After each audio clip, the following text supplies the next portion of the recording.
Buenas tardes para todos. Buenas tardes, nos place de verdad saludarlos en esta tarde de hoy a todos los compañeros de la Fundación Universitaria Antonio Arévalo Unitecnar. Nos place encontrarnos por fin en este segundo encuentro. Tuvimos allí las semanas anteriores algunas visitas de pares y bueno, vimos que ustedes se las aplazaron, entonces nos dio paso para podernos encontrar en este momento. Le doy allí la bienvenida a la doctora Clara, que veo que se acabó allí de conectar, a María Camila Laguna, quien desde el Ministerio de Educación siempre nos ha acompañado, y al resto de asistentes el día de hoy. Bien.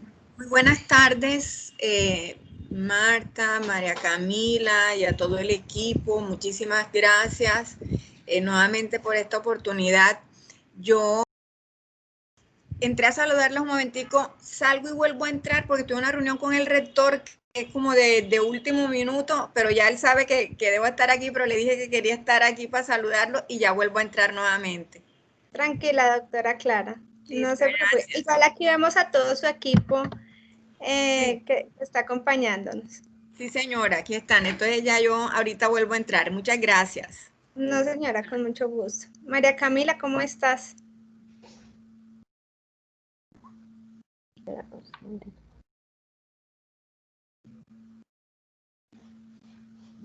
No te escucho. Tienes el micro apagado.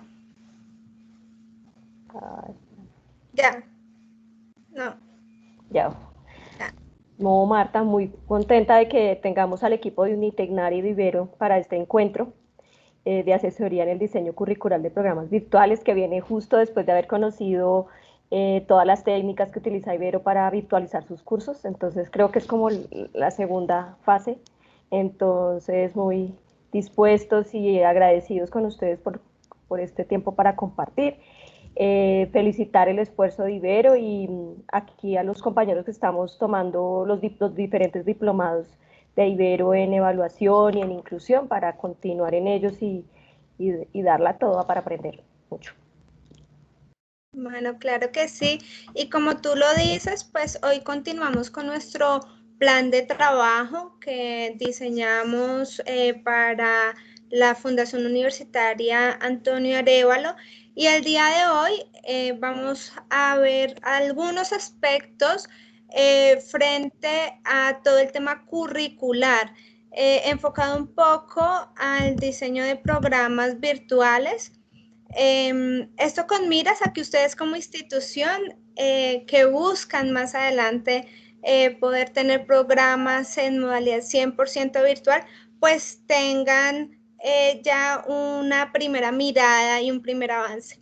Esta parte es tan importante y para nosotros ha sido fundamental. Hoy nos acompaña la doctora Sandra Peña, quien es nuestra directora del área de currículo precisamente, área desde donde se ha gestado mucha de la línea académica, esa hoja de ruta, esa brújula que permea toda la universidad, que toda la universidad ha seguido precisamente para no perder la filosofía y poder cumplir los requerimientos institucionales.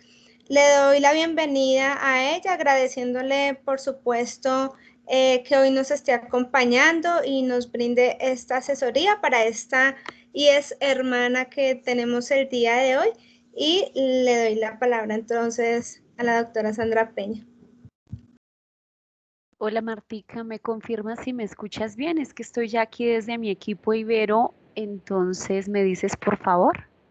Se escucha perfectamente. Bueno, a todos muy buenas tardes. Pues una bienvenida a este espacio. Un placer para nosotros compartir pues parte de las experiencias que hemos venido construyendo en la cultura de construcción curricular Ibero, pero también pues nutriendo esta experiencia con otros escenarios de práctica que nos han ayudado y nos han servido para fortalecer todo el diseño curricular que en virtualidad pues tiene unas implicaciones bien interesantes. Quisiera saber si, Martica, si me puedes ayudar a proyectar la presentación desde allí, porque aquí me niega un permiso, entonces no sé si Sí, tú me puedas ayudar, porfa. claro que sí.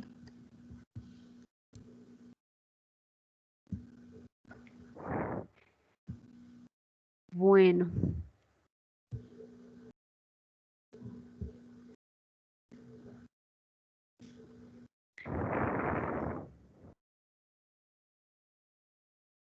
Gracias, Martica. Entonces, bueno, yo quisiera para iniciar saber, pues saber con quién estamos compartiendo esta sesión de trabajo y como cuáles son las expectativas del encuentro antes de iniciar para pues también acercarnos a los intereses y obviamente habiendo leído esa caracterización que ustedes ya tienen organizada de Unitecnar, pues saber cuáles son las expectativas específicamente de esta segunda charla que tenemos con ustedes. Bien, pues yo de entrada te comento, Sandrita, que la Fundación Universitaria Antonio Arévalo, a partir de la pandemia, pues ha volcado todos sus programas a la modalidad virtual. Ellos tienen algunos programas a distancia, sin embargo, ninguno en modalidad 100% virtual. Y a pesar que han logrado operar en la modalidad virtual, pues sí vimos en una primera charla con la doctora Clara, que hace un momento nos saludó, de poder identificar qué otros aspectos importantes frente al currículo son necesarios para tener en cuenta al momento de operar bajo una modalidad 100% virtual. Nos acompañan varios de sus administrativos. Por aquí veo y quisiera darle la palabra al doctor Marco Antonio Chico o a otro de los funcionarios para que nos comenten un poco acerca de esta primera inquietud que se te presenta.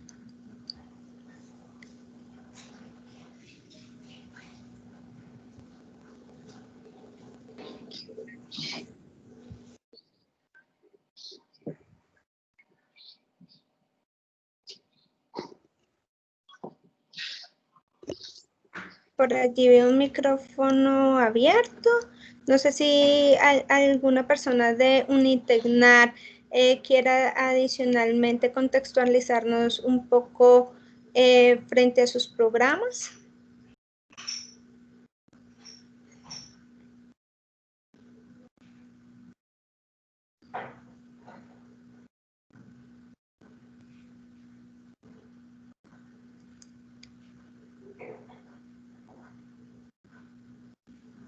Bueno, parece que están hoy tímidos. Marco, tú estás o sea, tú estás acá en esta reunión, ¿tú me oyes? No, yo creo que nos toca empezar y de pronto ahí le vamos contando a la doctora. Okay. Vale. Muchísimas gracias. Bueno, para esta sesión Ahora de sí te trabajo, escuchamos bajito, Sandra. para esta sesión de trabajo, pues he preparado pues un material que nos puede dar orientación, pero sin embargo quisiera como aludir a que la intención es que sea más como un conversatorio, un aspecto dialogado y que si hay alguna inquietud o alguna observación, pues la podamos ir expresando a medida que vayamos desarrollando nuestra conversación. Entonces, Martica, nuestra siguiente diapositiva, pues quisiera como precisar en la relevancia que tiene organizar los aspectos curriculares pensados para la virtualidad y en la virtualidad. Aspectos como cuáles, como pues nuestra visión, nuestra misión, nuestros principios, nuestros valores, que todos pues de alguna manera se encuentran aunados a nuestro proyecto educativo institucional o el que haga sus veces en la institución. También pues en nuestra definición de modelo pedagógico o modelos pedagógicos, que en ocasiones pues también aquí tenemos como unas fusiones bien interesantes, nuestras políticas académicas, y todo lo anterior en correspondencia con lo que pues, se proyecta va a ser ese ambiente virtual de aprendizaje en el cual el estudiante podrá llevar a cabo su proceso de aprendizaje. ¿Qué estamos diciendo con ello? Pues que la primera tarea en el diseño de los programas o la proyección de estos programas o de los espacios de formación, que no siempre son programas, también pueden ser actividades de educación continua, procesos de formación docente y otros que tienen lugar en la virtualidad. Pues la primera tarea sería empezar a pensar cómo nosotros a través de estos escenarios de la virtualidad que son tan amplios, que son tan ricos y que posibilitan tantas interacciones, nosotros empezamos a establecer esa impronta. ¿Por qué? Porque en la presencialidad ya tenemos todo un conjunto de expresiones y de prácticas.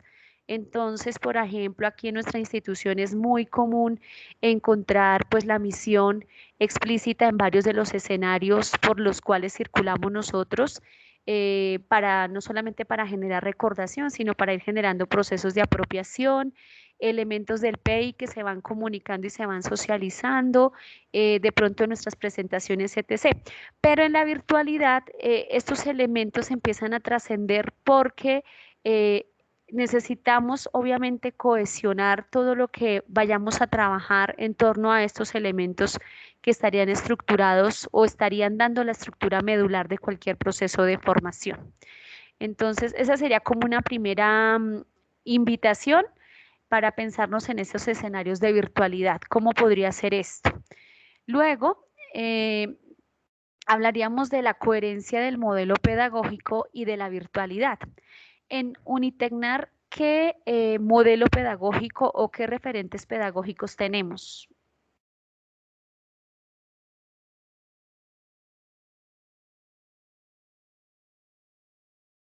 Social cognitivo. Ok, nos inscribimos en la línea social cognitiva. ¿Desde algún marco teórico de referencia o vamos por toda la línea?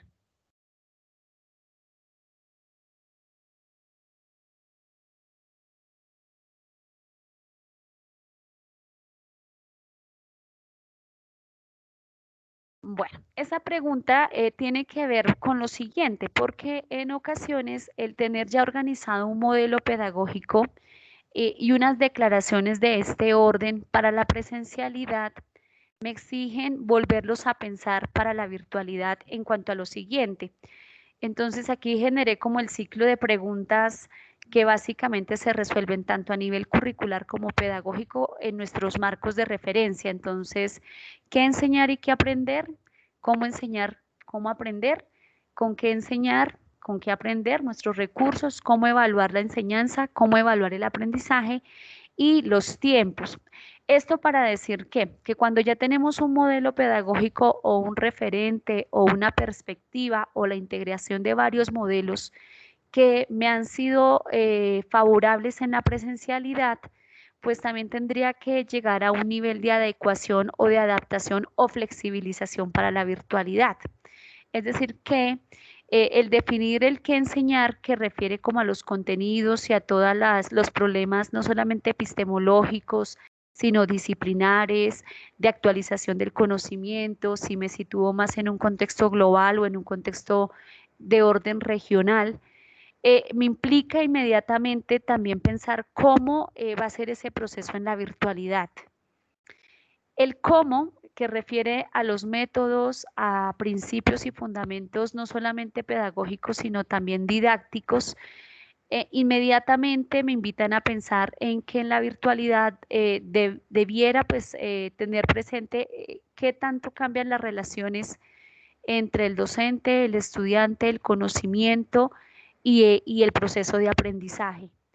Luego, los recursos, ya los ambientes virtuales me proveen un conjunto de recursos, pero también me dan la posibilidad de integrar otros que se encuentran en escenarios abiertos del conocimiento y que también funcionan con licencias abiertas. Entonces, esa integración de los recursos me llevan a ampliar estos referentes, pero también me implica pensar cómo delimito en función de los propósitos de aprendizaje que se tienen a la hora de desarrollar este tipo de procesos. El cómo evaluar, ahorita pues es un aspecto transversal que no solamente me implica la dinámica de programa en su globalidad, sino también su diseño y su seguimiento curricular, pero también en un tercer nivel los procesos pedagógicos y lo que sucede en el escenario de aprendizaje virtual. Para este caso estaríamos hablando de que la evaluación pues ha cobrado un nuevo sentido, ha vuelto a ser vigente por este tema de resultados de aprendizaje, pero también porque cuando me ponen la evaluación en el contexto de los resultados, me están invitando a pensar que debo reorganizar todos los demás elementos de mi modelo pedagógico para poder dar respuesta a esta nueva lógica. Los tiempos que no solamente obedecen a los tiempos de programa, a los tiempos de programación académica, a los tiempos de aprendizaje, a los tiempos de enseñanza, sino a los tiempos que también están destinados al proceso de formación, pues es necesariamente un escenario que me debe llevar a pensar en esa adecuación, en esa adaptación o flexibilización para los escenarios de virtualidad. Luego, en nuestra siguiente diapositiva, pues ahí les comparto una pregunta que surge porque precisamente en este contexto de pandemia, pues tuvimos un escenario bien interesante para que los programas presenciales hicieran un tránsito a la virtualidad. Y en muchos de nuestros casos lo que hicimos fue trasladar pues prácticas de la presencialidad a la virtualidad, pero no hubo una adaptación de esos procesos, por ejemplo, de los lineamientos curriculares o los lineamientos pedagógicos, didácticos, incluso la misma evaluación y su adecuación a los escenarios de virtualidad. Entonces, esta pregunta de por qué es importante adaptar nuestros lineamientos curriculares, pedagógicos, didácticos y evaluativos, es decir, cómo lo amplío de una modalidad presencial a una modalidad virtual y cómo lo conjugo con la experiencia que ya traigo en educación a distancia, considero que es como una pregunta que debiéramos hacernos aquellas personas que tenemos a nuestro cargo o bajo nuestra responsabilidad la dirección y la dirección estratégica del currículo, pero también la tarea de gestionarlo, de hacerlo posible. Entonces, en ese orden, el por qué es importante adaptar todos estos referentes me tiene que llevar necesariamente a pensar situaciones como las siguientes.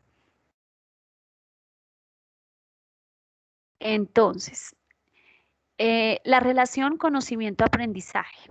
Entonces, cuando voy a formar o cuando voy a formular un programa de formación para la virtualidad, necesariamente tengo que pensar quién es el estudiante o quién va a ser la persona que va a participar de este proceso de formación. Y obviamente qué capacidades y cualidades debo formar en ella para que se pueda sostener en la modalidad.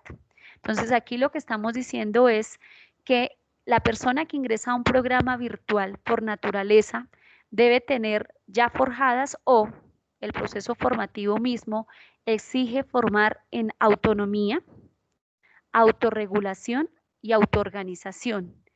Tres cualidades que no son solamente cognitivas, sino que también tienen que ver mucho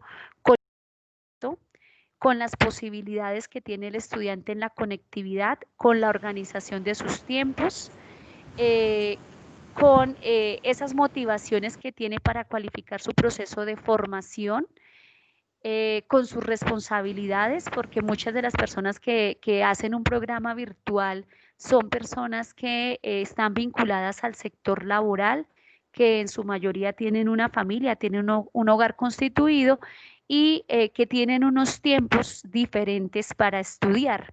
Esos tiempos pues los reorganizamos en función del proceso de formación y entonces cuando nosotros hablamos de autonomía es precisamente pensar en una persona que tiene la capacidad para organizar sus tiempos de estudio, en una persona que tiene la capacidad para tener un cronograma de actividades, en una persona que ha forjado unas habilidades para el aprender, el aprendizaje en la autonomía, en una persona que tiene la capacidad de controlar, por ejemplo, escenarios de ansiedad, que es muy frecuente en la virtualidad cuando tenemos un exceso de tareas o cuando se nos han juntado muchas responsabilidades, pero también de organizarnos en el tiempo y de ir flexibilizando esa organización.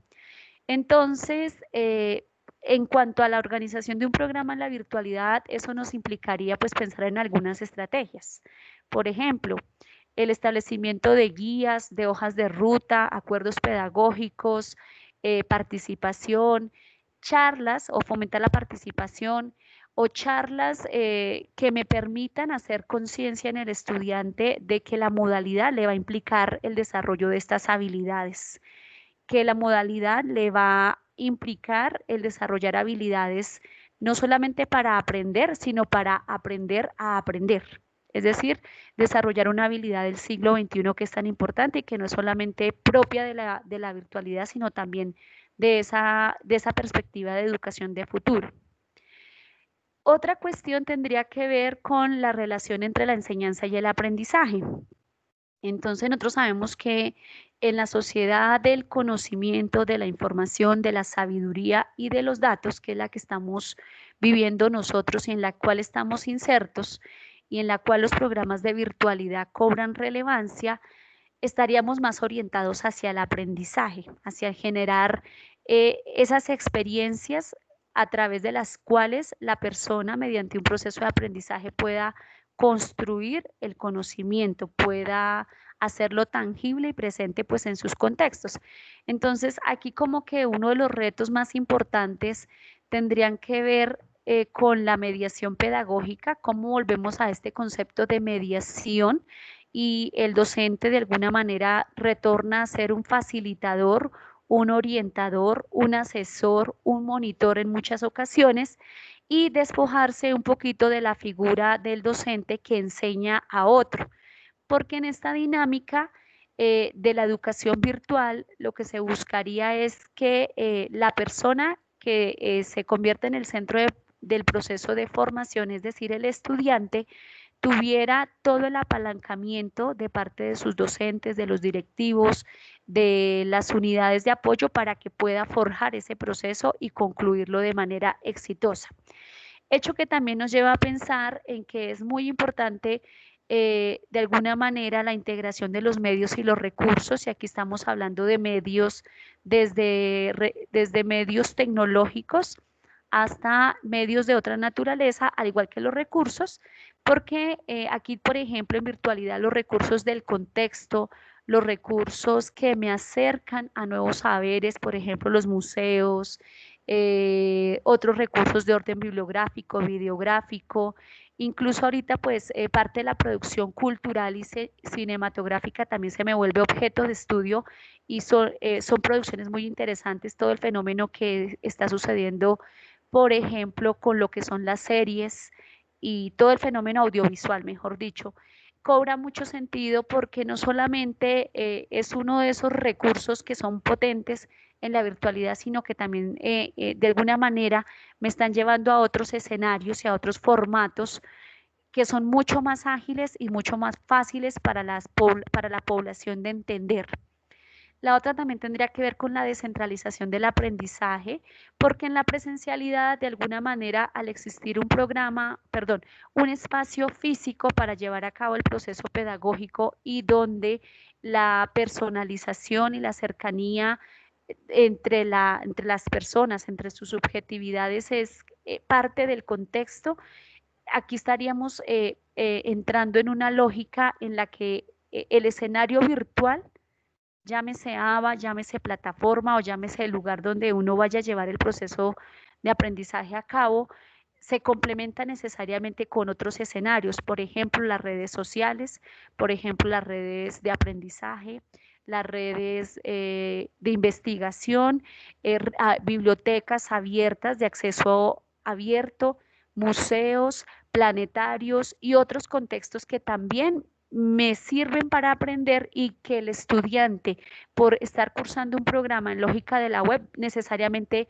va a acudir a ese tipo de recursos y de escenarios. Luego, la sincronía y la sincronía, que empieza a ser un escenario bien interesante, no solamente para cumplir con ese sistema de créditos académicos, sino para llevar a cabo el desarrollo del proceso de aprendizaje, de esa ruta de la cual el estudiante tiene previamente conocimiento.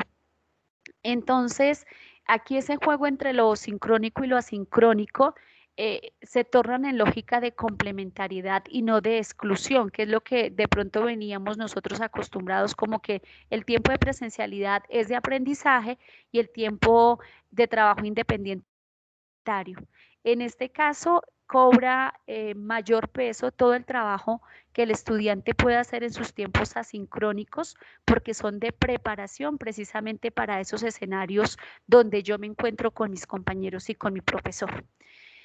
La evaluación es un aspecto también muy importante para pensar cómo hago esas adaptaciones y esa flexibilidad y cómo integro esa lógica a la creación de un nuevo programa o a la creación de un proceso de formación. Entonces, esto inmediatamente me lleva a pensar en fortalecer estrategias para que la persona entienda qué está aprendiendo y cómo lo está aprendiendo, o sea, estrategias más orientadas a la metacognición, a la identificación de capacidades para el aprendizaje, en qué soy bueno, si de pronto soy muy bueno en lectura, en escritura, soy muy bueno con las herramientas tecnológicas, soy muy bueno comunicando mis ideas, soy muy bueno generando reflexión, generando procesos de argumentación. Y al contrario, o escenario que me lleva necesariamente a disminuir los mecanismos de control que de pronto sí están muy presentes todavía en la presencialidad. De hecho, la evaluación tanto curricular como pedagógica a la hora de organizar un programa me lleva a pensar también en cuáles son todas esas posibilidades que tengo al interior de un ambiente virtual de aprendizaje y finalmente cómo es que voy a concretar esos dos procesos en el escenario de virtualidad. También las didácticas, porque estas se cohesionan necesariamente a los recursos y a las posibilidades que tenga el ambiente virtual o los ambientes virtuales en los que se va a llevar a cabo el proceso formativo.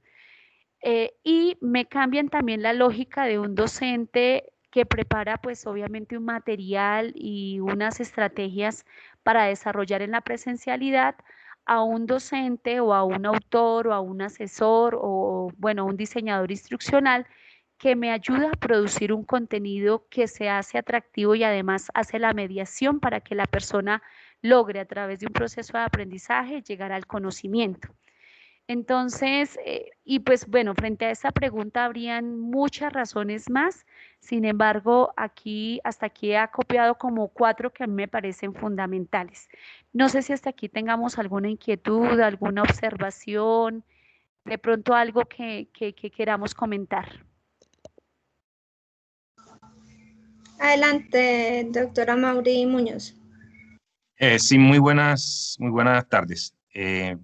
Tengo una pregunta relacionada con el primer punto que usted plantea, que me parece bien interesante, y parte de la idea de que hay como unos mínimos o unos requisitos o unas condiciones iniciales para que ese conocimiento, esa relación de conocimiento-aprendizaje pueda ser óptima y pueda ser fructífera. Se habla de la autonomía, de la autorregulación y la autoorganización. ¿Qué pasa cuando nosotros nos encontramos que nuestros estudiantes tienen debilidades precisamente en esos procesos de autonomía, autorregulación y autoorganización? Ahí, ¿cuál sería la línea, la estrategia a seguir? ¿O se espera que la persona adquiera ese mínimo o en el transcurso del desarrollo del mismo curso se van esas, digamos, debilidades o limitaciones se van corrigiendo o se van fortaleciendo? No sé cómo sería el manejo. Gracias. Esas 3 características o esas 3 habilidades, como antes las mencioné, bueno, primero se van forjando en el proceso de formación. Esa sería como una cuestión a conocer. La segunda, nosotros por cultura estamos muy normados, somos personas muy heterónomas, ¿cierto? Estamos acostumbrados, por ejemplo, en la lógica de la presencialidad a que sea el profesor el que llega, saluda, da la pauta, hace el desarrollo, nos indica los tiempos de la actividad, nos dice el cómo hacerla, nos pone unos criterios, nos pone unos límites. Eso en la vida académica. Si me voy a la vida laboral, pues también nosotros funcionamos con unos horarios, con unas normas. Lo mismo pasa en la vida familiar. Entonces tenemos muy pocos escenarios para elegir y para forjar la autonomía. Y la autonomía, generalmente la autonomía desde la perspectiva social tiene sus limitaciones, pero desde la perspectiva cognitiva tiene muchas más porque pues, nuestro sistema educativo no nos ha formado para aprender a aprender, nos ha formado instruidos. Entonces, ¿yo qué diría aquí al respecto? Entonces, generalmente en las modalidades virtuales nos piden a las instituciones educativas que construyamos un primer curso, ese curso introductorio o ese curso de ambientación a la modalidad, o en esos primeros cursos logramos situar a aquellos docentes que tienen más habilidades con estos tres procesos. Entonces, yo diría que hay varias líneas de trabajo. La primera tendría que ver con cómo yo hago la introducción a la modalidad, cómo hago ese acuerdo didáctico con mi estudiante al indicarle que necesita, a medida del proceso, o sea, se lo comunico, se lo hago explícito, porque esas son tres herramientas, como lo decía, no solamente de orden cognitivo, sino de orden social y cultural que va a necesitar para poder tener un desempeño exitoso. También tiene que ver con cómo formo a mis docentes, ¿sí? Porque no es solamente lo que espero de mi estudiante, sino también lo que mi docente me tiene que ayudar a formar en ese estudiante. Entonces, aquí el trabajar con estas técnicas de autonomía y de autorregulación, los acompañamientos de orden psicológico, estas charlas complementarias que damos con bienestar o bueno, con la entidad de apoyo, con la unidad de apoyo que nosotros tengamos, también nos puede ir ayudando. Pero si yo soy el profesor y tengo una cátedra específica, digamos matemáticas básicas, pues en mi cátedra, por esa formación que la institución me ha dado, yo también debería dar herramientas para que el estudiante aprenda a hacer su propia autocognición, su propia, hacerse consciente de su proceso, de cómo está ejerciendo esa autonomía, de cómo está logrando esa autorregulación y finalmente cómo se está autoorganizando. Entonces, mira que no tendría mucha lógica si yo voy formando esto en mi estudiante, pero no lo voy formando en mi docente. Entonces, aquí la estrategia estaría como en doble vía. Formar a mi estudiante para la virtualidad, pero también formar a mi docente para que le permita al otro ejercer esa autonomía. También desde la formación muy específica hay muchas estrategias, por ejemplo, los procesos de autoevaluación, los procesos de retroalimentación. En ocasiones aplicamos en las pruebas diagnósticas, algunos profesores aplicamos unas pruebas de ingreso al curso, unas pruebas de entrada, y creo que allí también es importante hacer explícito esto de la autonomía, la autorregulación y la autoorganización. Hay muchos ejercicios que nos servirían. Entonces, para puntualizar, yo diría que son como varias las estrategias que uno puede ir creando a la par con el programa y con la modalidad, que la misma modalidad le va dando la pauta a uno para llegar a este nivel de formación con los estudiantes. No sé si hasta ahí, profe Amaury. No, muy bien, gracias. Claro, claro que sí. Listo, Claro. muchísimas gracias por su pregunta. Bueno, continuamos con nuestra siguiente diapositiva. Bueno, acá ya voy a hablar de la planificación curricular en la virtualidad, suponiendo que ya tenemos creado ese programa y obviamente la creación de un programa en modalidad virtual cumple con las mismas condiciones que un programa en modalidad presencial, o sea, nos acobija el mismo marco normativo. ¿Qué hace la diferencia en su planteamiento? Obviamente que en la virtualidad yo debo garantizar no solamente los recursos físicos, tecnológicos, de interacción, de actividad formativa, el despliegue de créditos académicos, sino la vida académica en sí misma, cómo la posibilito en la virtualidad, cómo posibilito el bienestar, cómo posibilito el acompañamiento psicológico, cómo posibilito que los estudiantes tengan acceso a espacios de formación integral y complementaria, cómo hago un evento desde la virtualidad, cómo hago la internacionalización, me invento cátedras espejo, cómo hago una movilidad con un grupo de posgrado, ¿cómo invito a otro docente acá? Creo que la virtualidad tiene unas ventajas frente a la presencialidad, y es que estando acá en Colombia, en Cartagena, en cualquier punto de la nación, yo puedo estar compartiendo unos escenarios de formación con el mundo entero. Esa es la facilidad que tiene la virtualidad. Entonces ya cuando uno la ha comprendido, ha visto sus ventajas, sus potencialidades, pues obviamente ya incluirlas dentro de la planificación curricular y dentro de la vida académica de los programas, pues es mucho más sencillo. Es una gestión que implica también pensarme los siguientes aspectos. Primero, la formación de los profesores, de los autores, de los diseñadores, de los asesores, de los instructores, no solamente de quien lleva a cabo el proceso de enseñanza o quien guía ese proceso, sino de todos aquellos que tienen que ver con la virtualidad. Entonces, ¿quiénes son todos aquellos?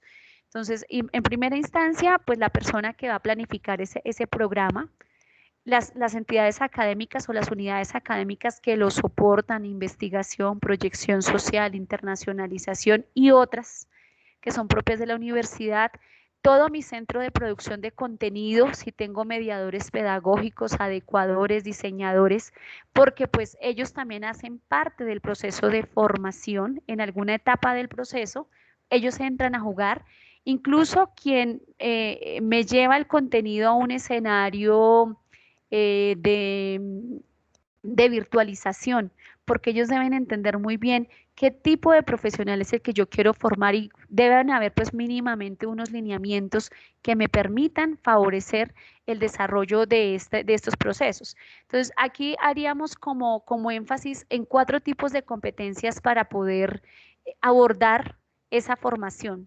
Las competencias digitales son fundamentales, no solamente en calidad de creadores de contenido, como muchas veces sucede, sino también de cómo posibilito, cómo uso las herramientas tecnológicas en beneficio del proceso de formación, qué escenarios o qué desarrollos debo tener en torno a software, manejo de simuladores, construcción de OVAs, cómo programo una evaluación, cómo posibilito una interacción, cómo articulo, por ejemplo, mi ambiente virtual con una red social, cómo doy cabida a la inclusión de contenido en una segunda lengua, en una tercera lengua, para poderlo como objeto de discusión con mis estudiantes. O sea, aquí hay muchas preguntas en torno a las competencias digitales que competen no solamente al docente, sino también a quien dirige el programa y a todos los que estamos involucrados en el ciclo de creación del programa.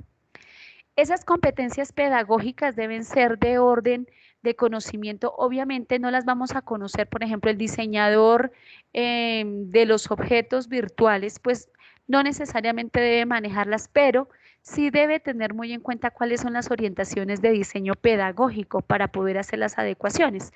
A diferencia del docente, que claramente, aparte de manejar unas competencias de orden digital, también necesita en su ejercicio desarrollar otras de orden pedagógico para la virtualidad.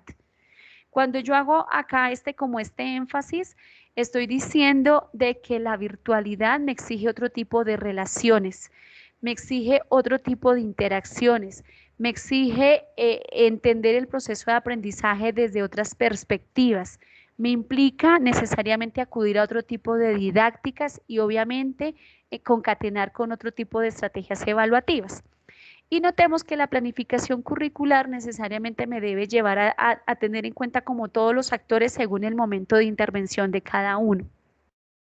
Luego, esa sinergia que debe existir entre las unidades académicas, que en la presencialidad se me facilitan muchísimo más, pero que en la virtualidad debieran ser de apalancamiento para poder llevar y siempre estar como muy pendientes de cómo es que se va a llevar a cabo el proceso de enseñanza y de aprendizaje, haciendo más énfasis en el aprendizaje.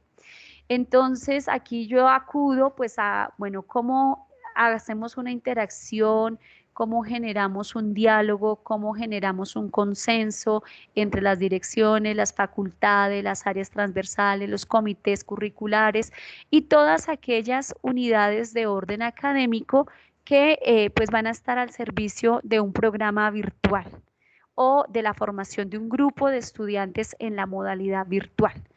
También hablaríamos de la planificación al interior de los programas, porque este aspecto me lleva a pensar que no es solamente tener un contenido virtualizado y unas rutas de formación ya organizadas, sino que también tengo que poner en juego, en diálogo, en consenso, cómo hago pues todo el desarrollo del plan de estudios, su coherencia con los perfiles, cómo monitoreo que el perfil sí se vaya cumpliendo, cómo hago el diseño microcurricular, qué estrategias de acompañamiento son las que voy a generar para mi estudiante, pero también para mi profesor.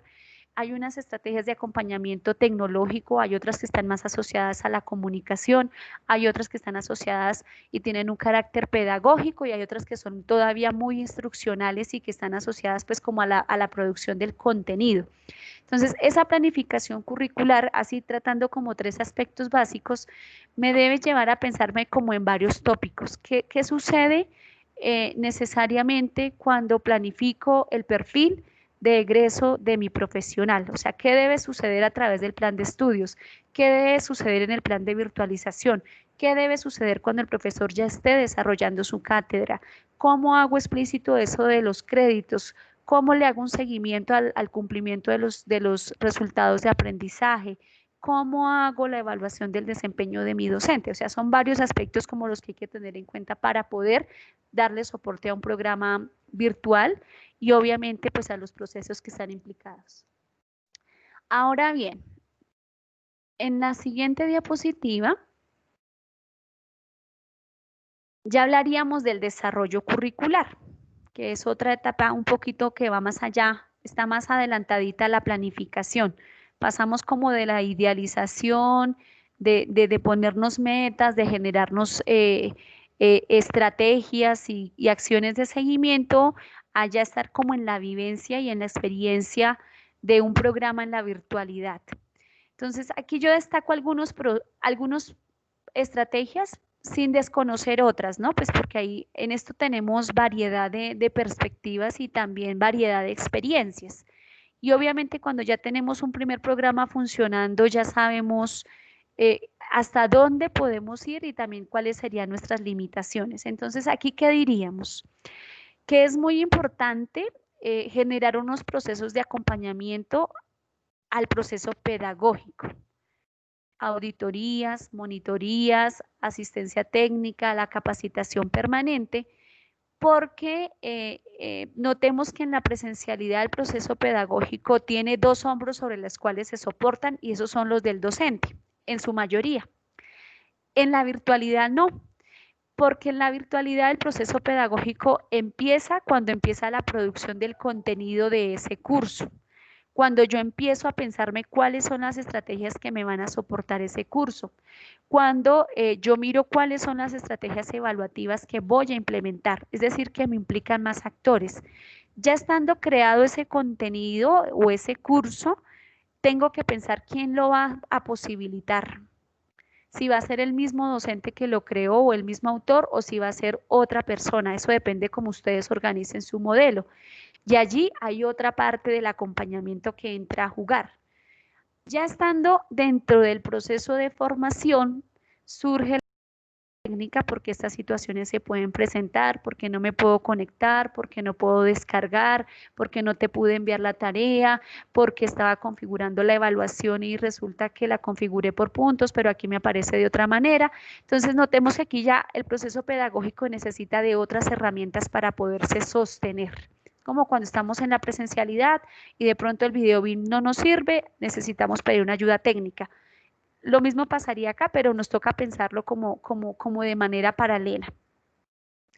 El seguimiento y el monitoreo, no solamente entendidas como ya habiendo instaurado el proceso, cómo voy retroalimentando y cómo voy generando unos mecanismos también, por decirlo así, de autoorganización que me permitan entender que este no es un proceso estático, que este es un proceso que necesariamente tiene cambios y esos cambios los podemos ver desde varios referentes. Entonces, cuando tengo una población con ciertas características, obviamente el desarrollo del proceso se da de una manera, pero si esa población me cambia, inmediatamente hay cambios. Por ejemplo, si el primer curso de matemática básica lo hago con la mayoría de mis estudiantes que son del sector rural, va a tener variaciones con estudiantes que tienen de pronto mejor acceso a conectividad y bueno, y otras situaciones.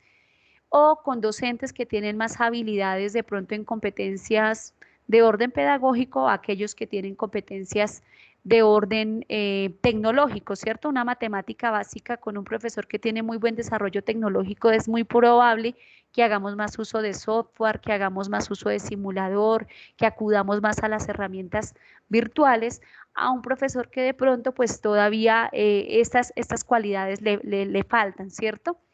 El uso de analíticas de aprendizaje y Big Data, más que ser una tendencia, es una necesidad. ¿Por qué? Porque en la virtualidad se produce mucha información y el ambiente virtual me posibilita actualmente, y cada día las plataformas se van actualizando, se van volviendo más sofisticadas para responder a unos escenarios de análisis sobre el aprendizaje y de adaptaciones sobre el mismo. Entonces, por ejemplo, en los ambientes de aprendizaje ahorita es muy común encontrar las barras de progreso, los escenarios de verificación de competencias, hay plataformas o ambientes virtuales que me permiten generar un contraste entre el diseño de las actividades y las competencias que me he propuesto. Hay ambientes virtuales que me permiten, según la actividad, diseñar de una vez la rúbrica de evaluación, casi que automatizar la evaluación y dejar un escenario para la retroalimentación. Incluso en ocasiones ya puedo adaptar la retroalimentación según unas orientaciones y unas especificaciones que previamente mi ambiente virtual ha identificado, unas tendencias en el proceso de aprendizaje y unos comportamientos en el desarrollo de ese curso. Esto ya lo tenemos en los ambientes virtuales.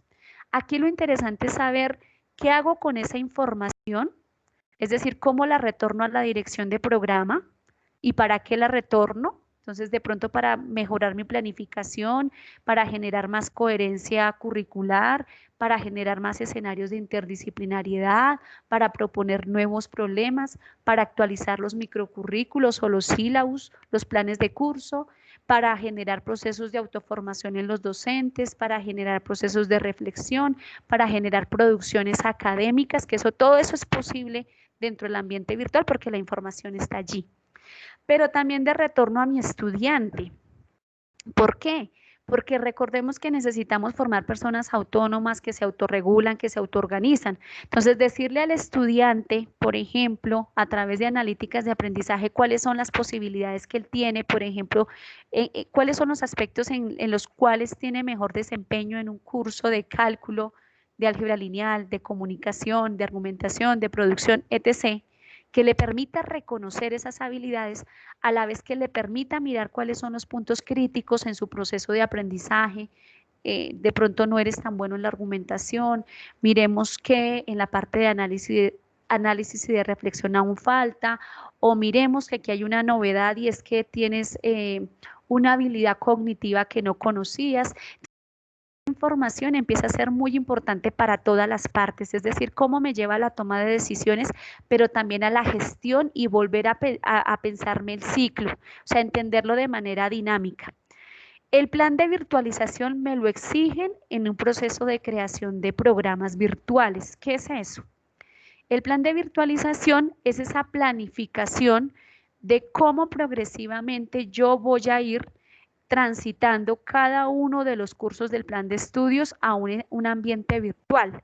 Pero no solamente cómo lo voy a hacer y en qué tiempos lo voy a hacer, sino finalmente cómo voy a mediar ese proceso, quiénes son las personas que me van a acompañar en el proceso, si tengo algún modelo para realizarlo, alguna metodología, algún esquema, algún referente, o si cada profesor decide cómo lo va a hacer, pues en eso el Estado y el Ministerio nos da mucha autonomía. Sin embargo, el plan de virtualización también nos permite pensarnos en algunas mejoras frente a la misma virtualidad y frente al proceso pedagógico. Me explico. Generalmente uno lo que hace es entregar un 15%, la norma no lo especifica que sea el 15%, pero sí, por ejemplo, acá en nuestra institución es un criterio que sea el primer nivel de formación o el primer semestre el que esté virtualizado siempre, para empezar. Y ese primer nivel, pues viene con los afanes propios de la creación del programa, de pronto si estoy estrenando el modelo, bueno, siempre surgen esas cuestiones, pero ya a partir del segundo, del tercer y del cuarto nivel yo puedo ir fortaleciendo la construcción de estos cursos, la construcción del ambiente, la construcción del proceso. Entonces, por eso acá el desarrollo curricular en la virtualidad me exige, más allá del plan de estudios, de la reunión con los docentes, de organizar las líneas de profundización, de la opción de grado, pensarme, por ejemplo, cosas como esas. ¿Cómo desarrollo la opción de grado en la virtualidad? ¿Cómo desarrollo la práctica? ¿Cómo desarrollo el bilingüismo? ¿Cómo hago la adaptación para mis estudiantes que son sordos? ¿Cómo hago la adaptación para mis estudiantes que vienen allá de la serranía y no manejan, no tienen un muy buen dominio del español? ¿Qué hago cuando, por ejemplo, incluyo a mi plan de forma, incluyo a mi programa virtual docentes que no tienen experiencia, por lo menos en la modalidad? ¿Qué debo hacer al respecto? Entonces, el desarrollo curricular nos va dando pistas frente a cómo ese proceso de virtualidad y de virtualización y de educación en la virtualidad me va favoreciendo unos escenarios de crecimiento bien interesantes para la institución, pero también para los programas y para quienes hacemos parte de esas comunidades educativas. ¿Hasta aquí tenemos alguna inquietud? ¿Observación? ¿Algún apunte?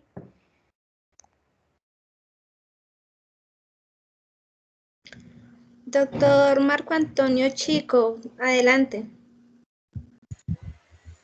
Sí, muy buenas tardes. Buenas tardes, doctor. Sí, tengo una pregunta con respecto a la parte del desarrollo curricular. Bueno, con todo lo que se ha comentado, en realidad sí cada uno de estos pasos debe ser muy, como se estaba hablando en la primera, muy bien planificado, o sea, cada cosa de que está aquí, cada ítem. Pero me enfatiza mucho la parte de el uso de analíticas de aprendizaje y Big Data. Esta parte es exclusiva del área que se encargue por lo menos de la construcción, de seguimiento de toda la virtualización de los cursos, o también todo el área académica, tratándose por lo menos de las direcciones de programa, las decanatura, también deben tener un conocimiento de ello, porque por lo menos nosotros ya comenzamos a trabajar toda esta parte de analítica de datos. Y ya los docentes, por lo menos algunos ya han recibido correos de la misma plataforma indicándole por lo menos estudiantes en riesgo, que eso también se lleva de una manera manual, observando el comportamiento de los estudiantes dentro del aula, y se llenan unos formatos que son remitidos a bienestar institucional.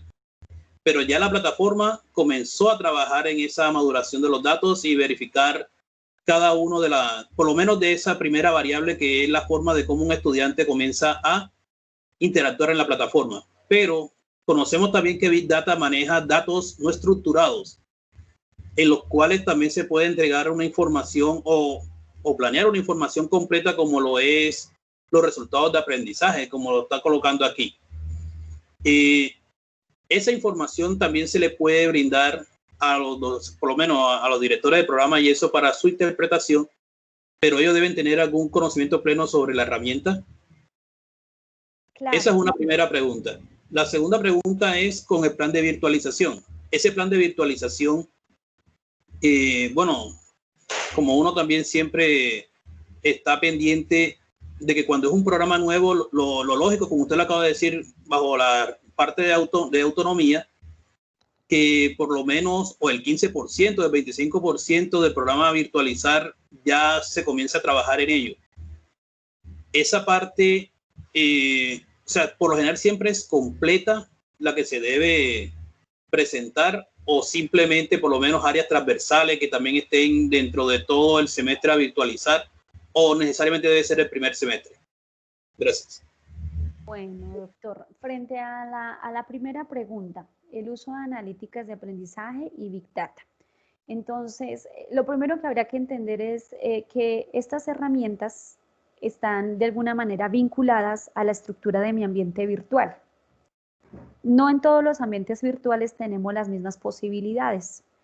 Lo que sí sabemos es que estos ambientes y quienes producen las plataformas han venido haciendo todas estas adaptaciones y mejoras, bien sea para que mediado a través de un proceso de diseño instruccional muy estructurado, muy organizado, logremos involucrarlas, o para que seamos los docentes quienes las gestionemos, o sea, nos dan esas dobles posibilidades. Eso depende de cómo la universidad organice y obviamente qué solicitudes haga el proveedor en estos casos. Los beneficios o frente a una dirección de programa, si debe o no debiera manejar este tipo de datos. Yo diría que estos datos son versátiles, me sirven para tomar desde decisiones misionales hasta decisiones pedagógicas. Es decir, que de alguna manera atraviesan como toda la línea académica, desde los rangos más altos hasta los últimos, que son los quienes hacen posible el proceso de formación, que son los docentes. Entonces, yo diría que si ya las tenemos organizadas, si ya las tenemos de alguna manera marchando en el proceso de formación, pues bien valdría la pena formarnos para conocer no solamente el ambiente virtual, sino lo que allí sucede. Porque me parecería de pronto una desconexión o de pronto una interrupción que el profesor sí tenga un conocimiento del ambiente virtual o que el área de bienestar tenga un conocimiento del ambiente virtual, pero el director de programa no, porque el director es quien gestiona no solamente las áreas misionales y funcionales del programa, sino también quien me posibilita el desarrollo curricular visto desde el plan de estudios y otros aspectos que le son propios. Entonces, el aprovechar las analíticas de aprendizaje no solamente en función de los procesos pedagógicos, sino también de los procesos de gestión académica, creería yo que es como el escenario más prolífico que podríamos nosotros tener y lograr ese máximo aprovechamiento. Que debiéramos formar a nuestros directores, claro, yo también estoy de acuerdo y más yo diría que se debiera ser un criterio para seleccionar un director de un programa virtual, pues que maneje la virtualidad, que comprenda cómo funciona un LMS, que entienda cómo se diseña un contenido, que sepa cuáles son como las tensiones que tenemos a la hora de evaluar, cuando tenemos un número o un volumen alto de estudiantes, si de verdad el proceso pedagógico se debe llevar o se hace tal cual, o si opto más por la optimización, por la automatización, porque pues esas son decisiones asociadas a la gestión del currículo y esa gestión generalmente recae sobre los directores, los coordinadores o los encargados de estos programas. También a su vez creo que esta información nos serviría para ir dando cuenta de ese aspecto que nos pide el Acuerdo 02 del CESO y son los resultados académicos, porque el ambiente virtual es el escenario más cercano a los mismos. Entonces creo que allí también hay un escenario por explorar y que empieza a ser bien interesante ahora que estamos como en esta incursionando o más bien remitiéndonos nuevamente a resultados de aprendizaje. Y otra potencialidad que yo encuentro allí es que también veníamos como en una cultura de formular la competencia, pero la analítica me lleva a mirar el desarrollo de la misma o a formular el resultado de aprendizaje, pero la analítica me cambia la lógica y me lleva a pensarme si de verdad lo estoy desarrollando, es decir, que pasamos de un escenario de alguna manera de idealización a un escenario de concreción del proceso. Doctora Clara. Gracias, Marta. Es que, bueno, a ver, te cuento, nosotros, digamos que particularmente entrando en este proceso de la virtualidad y todo, y digamos que en este desarrollo curricular en la virtualidad, y tú hablabas ahorita del modelo de la virtualidad. Y bueno, a mí me saltan varias dudas, por supuesto, y lo digo así porque construir el modelo de la virtualidad y cuando hablamos de contenidos, el contenido hace referencia a cómo vamos a trabajar esos diseños curriculares, ¿cierto? ¿Cómo lo vamos a trabajar? Voy a poner desde el ser, el saber, el hacer, o hablemos de lo cognitivo, lo procedimental y lo cognitivo. ¿Es así lo que van los contenidos? Bueno, cuando yo refiero al contenido, de alguna manera estoy como equiparándolo al proceso. O sea, el contenido me debe dar el soporte para el proceso de aprendizaje. Es decir, desde cómo operativizo el modelo. Entonces, si estoy en un modelo social cognitivo, ¿tengo unas etapas para desarrollarlo?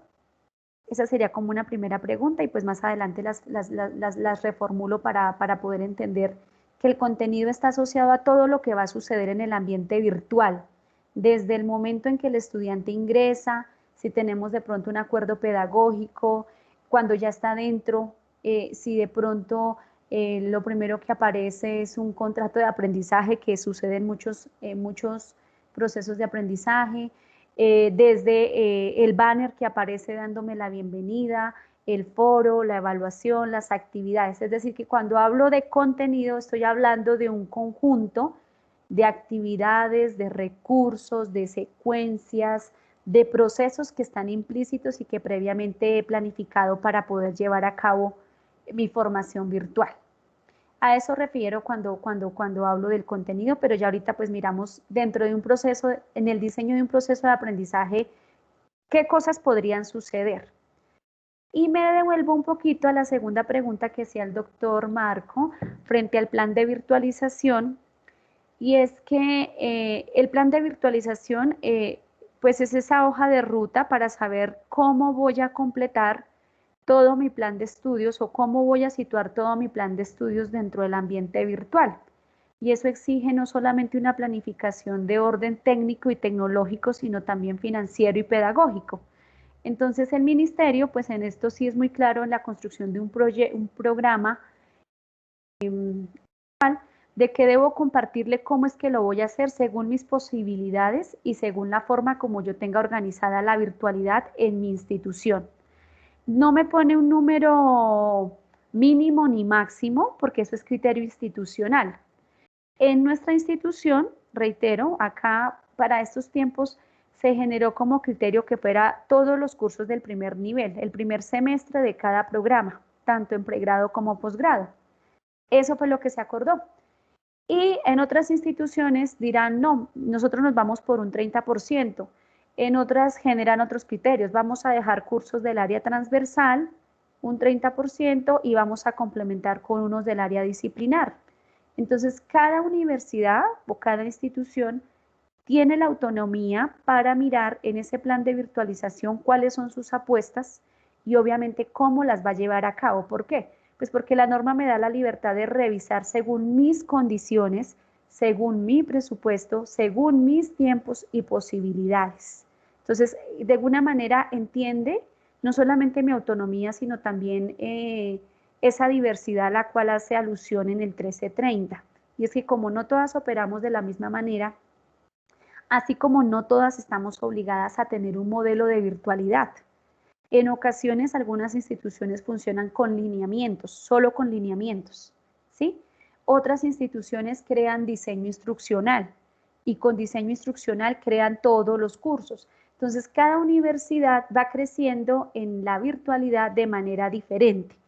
Ahora bien, ¿qué podría pasar? Miremos en nuestra siguiente diapositiva, ¿qué podría pasar, por ejemplo, en el diseño de un proceso de aprendizaje, mirándolo desde los elementos gruesos hasta los elementos un poco más específicos?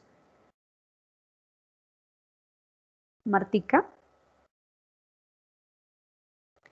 Listo. Entonces vamos a mirar, por ejemplo, el diseño del proceso de aprendizaje. Entonces supongamos que nosotros presentamos una propuesta al ministerio, le propusimos un programa, digamos, de educación, una licenciatura en matemáticas virtual y me la aprueba. Y ya estoy acá en el trabajo un poco más específico, ya diseñando los procesos de aprendizaje. Entonces creo que un buen punto de partida, y más ahora, es la caracterización de los estudiantes. O sea, si quisiera preguntarme por dónde inicio, ese sería un buen punto de inicio. ¿Por qué? Cuando yo caracterizo mis estudiantes, cuando identifico en qué región se encuentran, cuáles son sus condiciones de conectividad, cuáles son los recursos de los que dispone para estudiar, y cuando hablo de los recursos refiero a dispositivos, calidad del dispositivo, internet, tipo de internet, tiempos para estudiar, escenarios para estudiar, si es una persona que trabaja, cuántas horas al día trabaja, si es una madre cabeza de hogar, bueno, aparte de su trabajo, ¿qué otras responsabilidades tiene o cuáles son los tiempos que va a dedicar al estudio? Esto me favorece mucho el pensarme las estrategias que van a estar vigentes en esta virtualidad, ¿sí? Esa información me sirve para pensar varias cosas en el orden de lo administrativo. Inmediatamente me ayuda a identificar posibles causas de deserción. También activa mis sistemas de alertas tempranas, o sea, me ayuda a identificar dónde está el riesgo con mis estudiantes. Y el riesgo lo puedo leer desde varias perspectivas, desde lo financiero. Si es una madre cabeza de hogar que tiene 3 hijos, que está haciendo un programa de licenciatura en modalidad virtual, que trabaja todos los días desde las 8 hasta las 5 de la tarde, entonces entenderé que esta estudiante posiblemente deba darle un apalancamiento financiero, pero también un apalancamiento de orden psicológico y pues en ocasiones de flexibilidad frente a su proceso, por su condición. Si es un estudiante que de pronto está distanciado del centro tutorial más cercano o más bien estando en su lugar, en su territorio, no tiene una cable a internet, inmediatamente esto ya me obliga a pensar en que su virtualidad va a estar disminuida en los espacios de encuentros sincrónicos.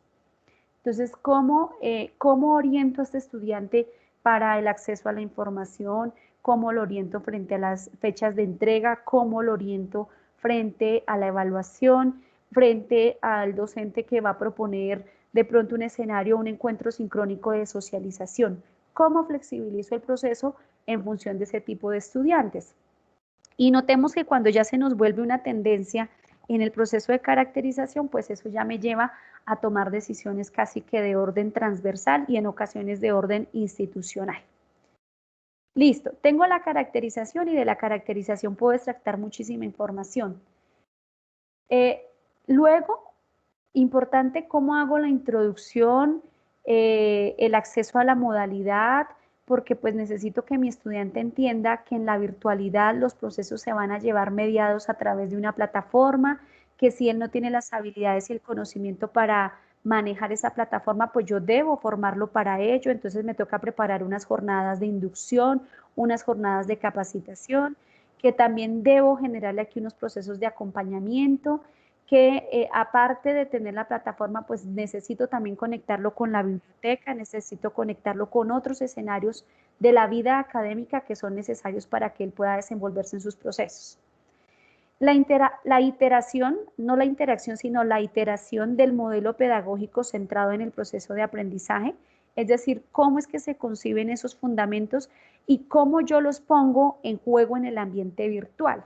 Entonces, notemos que en la presencialidad yo le puedo decir a un docente, bueno, lo primero que nosotros hacemos acá en esta universidad es darle una cordial bienvenida a nuestros estudiantes, entonces incentivemos siempre en nuestra primera clase la acogida, primer momento, acoger al otro, que se sienta importante, que se sienta bienvenido. ¿Cómo hago eso en la virtualidad?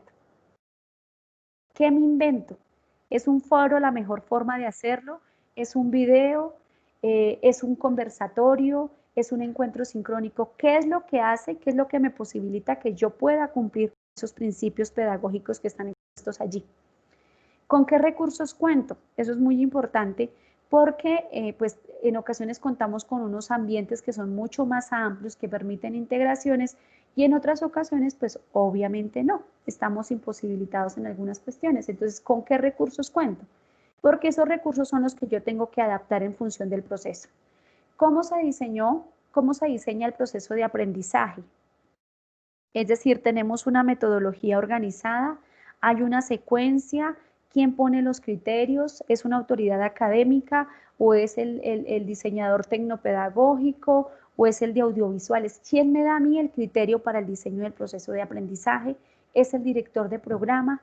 ¿Quién lo hace o es un conjunto de personas quienes lo posibilitan? ¿Qué aspectos conforman el proceso de aprendizaje? Eso es muy importante tenerlo en cuenta. Entonces, lo contextual.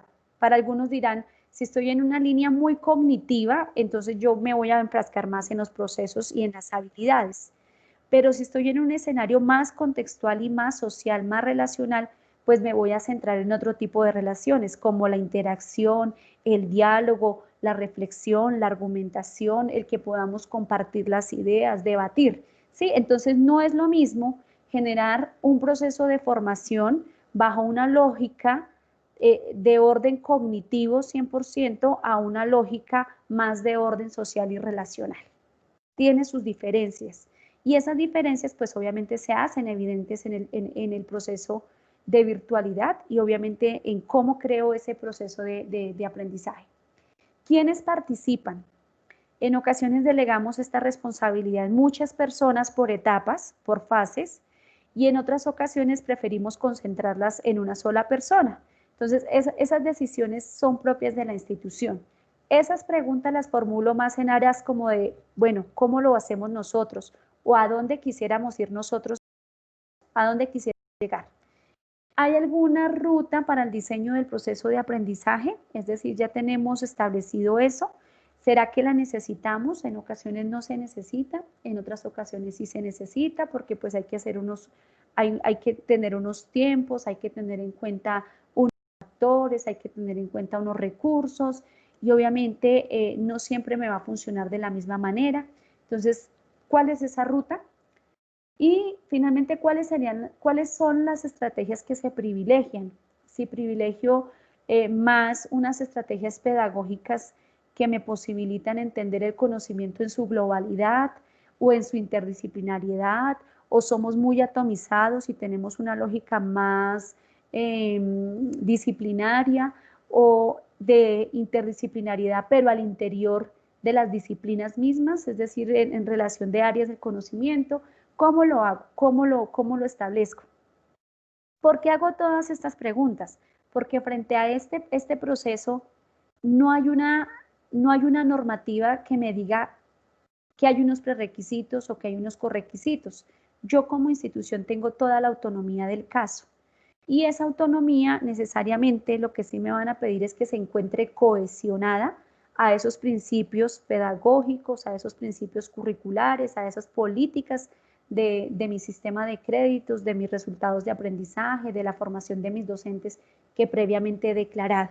Entonces, esa cohesión sí me la van a pedir, pero el cómo lo hago, el cómo lo posibilito, el cómo lo voy gestionando en el día a día, eso ya es más de la autonomía institucional y obviamente de todas las posibilidades que podamos tener. Y aquí pues hay varias perspectivas.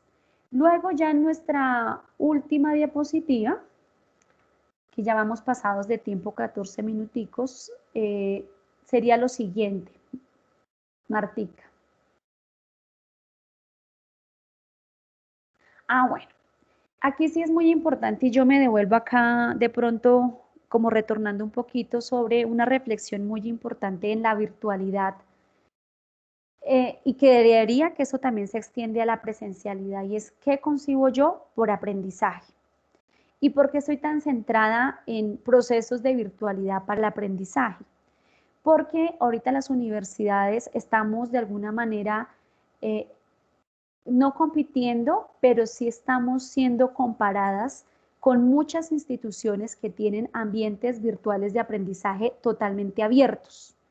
Entonces, vamos a poner un ejemplo. Telefónica tiene todo un centro, no solamente de cursos abiertos, sino de recursos y de posibilidades de formación con unos diseños muy sencillos, con unos diseños supremamente atractivos, con unos diseños versátiles, con unos diseños que no tienen prerequisitos y que me permiten aprender y desarrollar habilidades muy rápido. La Fundación Carlos Slim también ahorita tiene una plataforma muy ágil donde yo puedo ir generando una formación e ir profundizando según mis habilidades, pero ellos tienen con sistema de credenciales, es decir, me van dando eso se llaman premios, insignias. Insignias, esa. Me van dando unas insignias a medida que yo voy avanzando en mi proceso de formación y son escenarios de formación gratuita. son escenarios donde solamente necesito acceder con mi correo y finalizado ese proceso que no dura más de una semana o de unas buenas horas de dedicación, me envía a mi correo la certificación, o sea, son totalmente gratuitos. Entonces, ¿a qué voy con ello? A que las universidades de alguna manera han centrado la visión en modelos de virtualidad y de virtualización lo suficientemente cerrados, o sea, como a tener el control del contenido y de todo lo que pasa allí, del proceso, muy acartonados porque le han puesto a ese proceso de producción unos diseños instruccionales que se vuelven formatos únicos, que se vuelven formatos rígidos, que me permiten siempre producir el curso de la misma manera. Y entonces, ¿qué sucede? Que en un programa de 157 créditos con 55 cursos, el estudiante al cabo de 5 años ya sabe que al inicio hay un foro, que la mitad hay una evaluación y al cierre hay otra evaluación. O sea, ese modelo se le vuelve en una cuestión cíclica donde es muy fácil de predecir lo que va a suceder y el estudiante se habitúa. Estos escenarios de los que estoy hablando, por el contrario, tienen reto, no tienen esa linealidad, me muestran diferentes diseños, son adaptativos y entonces aquí voy a esta cuestión y son las concepciones del aprendizaje que ahora pues están revisando, que nos invitan a pensar finalmente en un proceso de formación, qué es lo que yo entiendo por aprendizaje y finalmente qué es lo que voy a evaluar. Entonces aquí yo estoy abogando por un aprendizaje dinámico, es decir, que cambia, que es progresivo, que es complejo, que está en movimiento, que no solamente me afecta a las estructuras cognitivas, sino también las relacionales, lo afectivo, lo emocional, lo vinculante, lo que hace que interactúe con los otros, está en juego. Flexible, porque necesariamente ya no aprendemos todos ni del mismo modo, ni en el mismo tiempo, ni en el mismo lugar, sino que ahora con la virtualidad yo tengo múltiples formas de aprender y además con diferentes organizaciones. Yo ya puedo estar en las mejores universidades del mundo haciendo un curso de filosofía, haciendo un curso de ética, haciendo un curso de programación y lo resuelvo pagando $75, $30, $25 para tener mi certificación. Entonces, frente a estas situaciones, como las universidades también empezamos a transformarnos para generar no solamente un lugar muy interesante para aprender, sino también unas experiencias muy interesantes. El aprendizaje se da en espiral, no es lineal, no es que aprendo primero el preconcepto y luego relaciono y luego genero otra estructura y luego asimilo y luego acomodo y luego represento, etc. No, ahora el aprendizaje tiene muchas formas de darse, muchos constructos y la persona es la que tiene total dominio de su proceso de aprendizaje. Yo como sujeto de la sociedad del conocimiento decido lo que quiero aprender y cuándo lo quiero aprender y por qué lo quiero aprender. Ya no es la universidad la que me responde esas 3 preguntas. Entonces, ante esa autonomía que tengo yo como ciudadana de la sociedad del conocimiento, creo que la universidad también tiene que llamar la atención sobre esos aspectos de quiénes son sus estudiantes ahora, no los que estábamos acostumbrados a recibir, sino los de ahora y los del futuro. El aprendizaje es adaptativo, ¿sí? Entonces, debo pensarme cómo hago yo para que esto pueda responder a diferentes formas de aprender, a diferentes tiempos de aprendizaje, a diferentes estructuras para el aprendizaje y los intereses. Entonces, yo aquí discrepo un poquito con los modelos y los diseños instruccionales, porque los diseños instruccionales se quedan cortos frente a estas características del aprendizaje. Y finalmente lo contextual, la relación con la cultura, más los que estamos en región. La virtualidad me permite llegar no solamente a los lugares más apartados de mi país, donde no llegan otras universidades, a la población, a poblaciones de diferente orden, o sea, me democratiza el conocimiento, pero también me globaliza, me pone en una lógica donde en otros países me pueden consultar, me pueden revisar y yo puedo ser referente para otros países. Entonces, lo contextual aquí empieza a jugar un papel muy importante, la relación con la cultura, la adaptación de los recursos a la cultura y otros factores de variado orden que empiezan a jugar y que son muy importantes a la hora de hacer la planificación de un programa virtual y dentro del programa virtual cómo hago el proceso de formación y dentro del proceso de formación cómo hago el diseño del proceso de aprendizaje. muchísimas gracias por su atención. Bueno, Martica y compañeros, no sé qué observaciones surjan, inquietudes. Quedo con la sensación de que es un aspecto que queda inconcluso, pero espero también haber hecho como una contribución a esas inquietudes que tenemos en Unitecnar frente a al diseño de programas virtuales. Sandra, muchísimas gracias. Realmente, bueno, digamos que nosotros en este plan padrino estamos como esponjas absorbiendo muchísimo, y por supuesto toda la información que nos ha brindado en la tarde de hoy, cuando yo me vinculé un poquito tarde, ha sido extremadamente valiosa para nosotros. Por supuesto que todavía nos van a quedar dudas, y como dices tú, pudiéramos pensar que es inconcluso, porque nosotros estamos apenas iniciando en este proceso, pero los aportes han sido valiosísimos, valiosísimos. Muchísimas gracias, Sandra. A ustedes muchísimas gracias, es la atención, la participación, las inquietudes, y pues obviamente aquí desde la Iberoamericana cualquier ayuda, soporte, inquietud que podamos apoyar, con el mayor de los gustos. Muchísimas gracias. Bueno, y a Marta y a María Camila, que son nuestras madrinas. Nuestras madrinas, y que gracias a ellas estamos aquí y hemos podido participar de este encuentro. Muchísimas gracias, de verdad.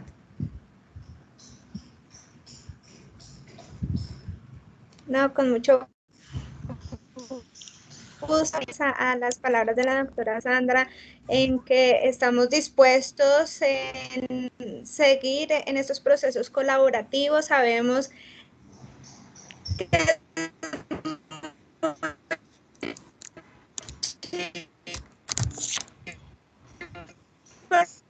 formación también,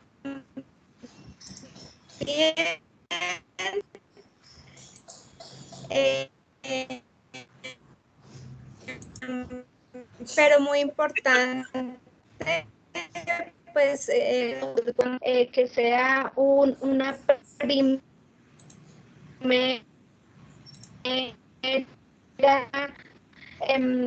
primera visual de todo lo que se puede crear. Sabemos que por la pandemia, sino de los procesos formativos que han tenido en la formación a distancia, pues ya por supuesto son un punto de partida, y esperamos pues que toda esta información que hoy les hemos otorgado pues sea utilizada y de gran impacto también pues para todos ustedes. La presentación que nos mostró hoy la doctora Sandra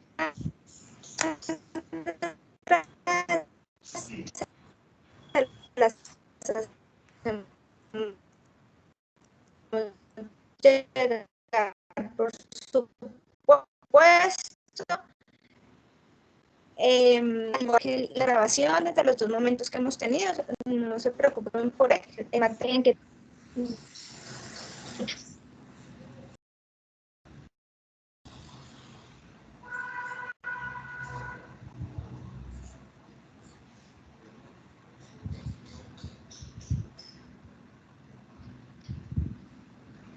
no sé si soy yo, no te escucho, doctora Clara. Aló, ahorita sí me estás escuchando. Es que a ti era quien yo te escuchaba como entrecortado, entonces no te estaba copiando lo que estabas diciendo. Sí, no, creo que fue mi red, pero pues básicamente les estaba diciendo que por supuesto estamos allí atentos a cualquier solicitud adicional. Sabemos que este tema es bastante amplio, tiene bastantes aristas allí, todo lo que son procesos curriculares, pero pues hoy vimos muchos aspectos importantes a tener en cuenta, sobre todo en la modalidad virtual. Por allí estaba leyendo que se escuchó de pronto un poco entrecortado, pero pues no hay problema, allí estamos con la grabación. Ustedes saben que les compartimos tanto esta presentación como todas las grabaciones, todo el material que sea necesario.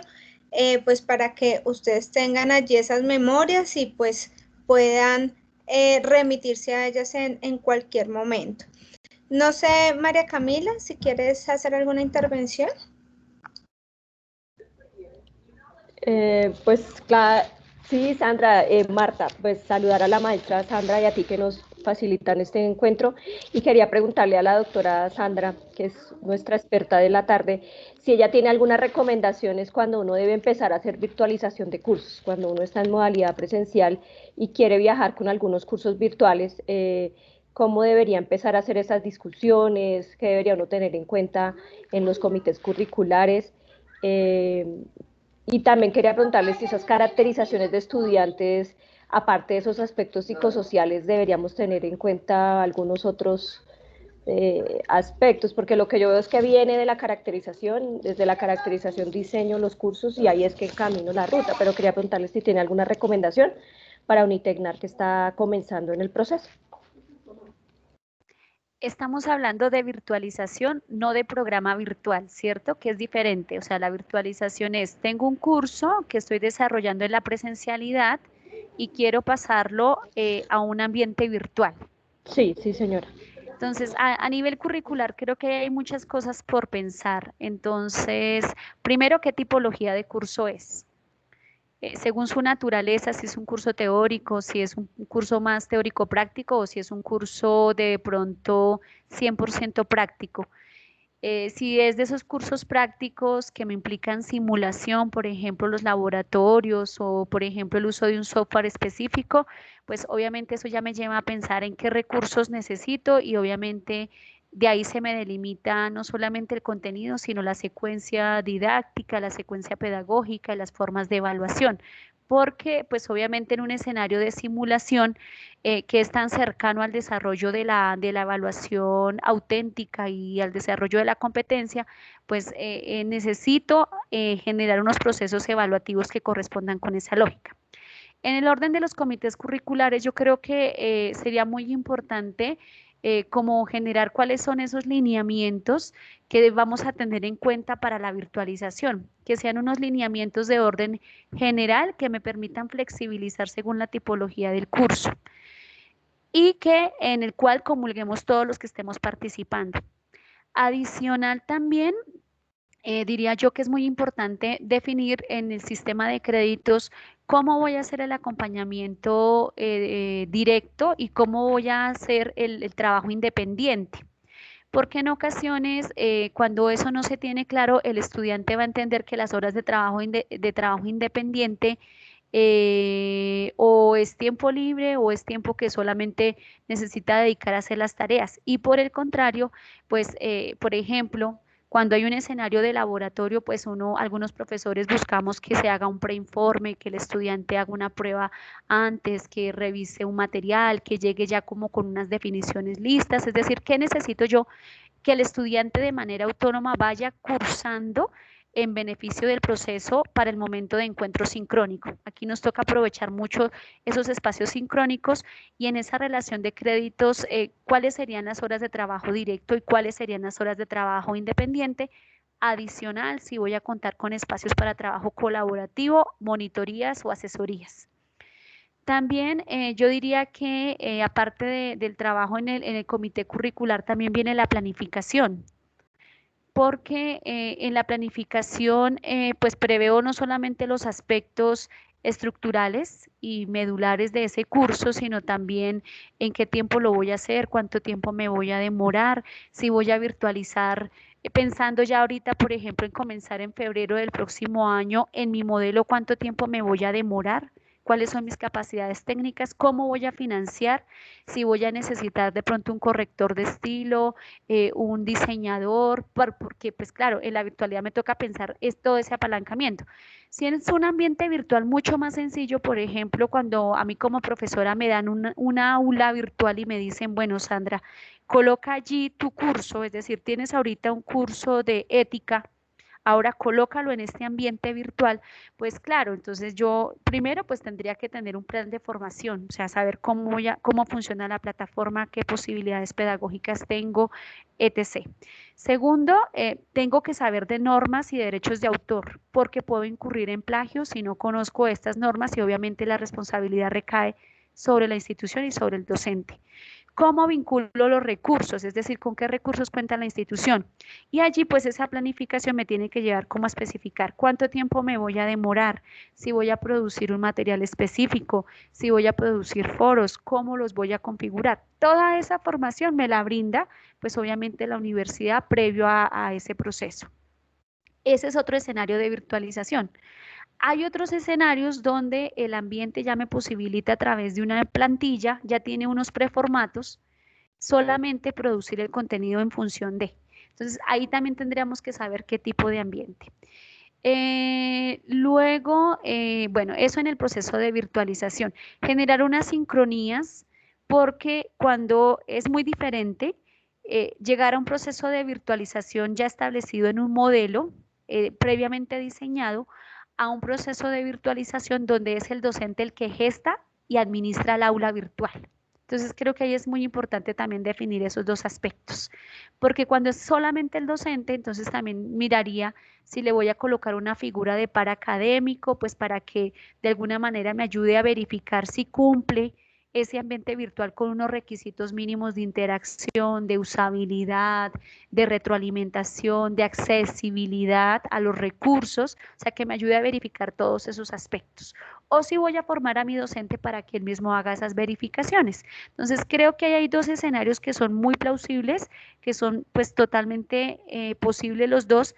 Sin embargo, pues mi plan de virtualización, más bien la virtualización de mis cursos, sí depende mucho de en qué condiciones técnicas y tecnológicas se vaya a dar el mismo. Perdóname, olvidé la última pregunta que me hiciste, no la retuve en función de... Sí, maestra Sandra, el tema de la caracterización de estudiantes que bueno, el de la caracterización es cuando yo voy a hacer una planificación de pronto un poco más gruesa, o sea, cuando voy a hacer la planificación con todos los profesores, o por lo menos cuando nos reunimos todos los del programa, entonces tú en calidad de directora nos dices, bueno, nosotros ya hicimos la caracterización, tengan en cuenta por favor que nuestros estudiantes están situados en estas partes del territorio nacional, tienen estas condiciones, ténganme en cuenta que a fulanito que está en San Andrés y solamente tiene conectividad los jueves, mira que esta estudiante me reporta una discapacidad visual, entonces ahí hay que hacerle adaptación.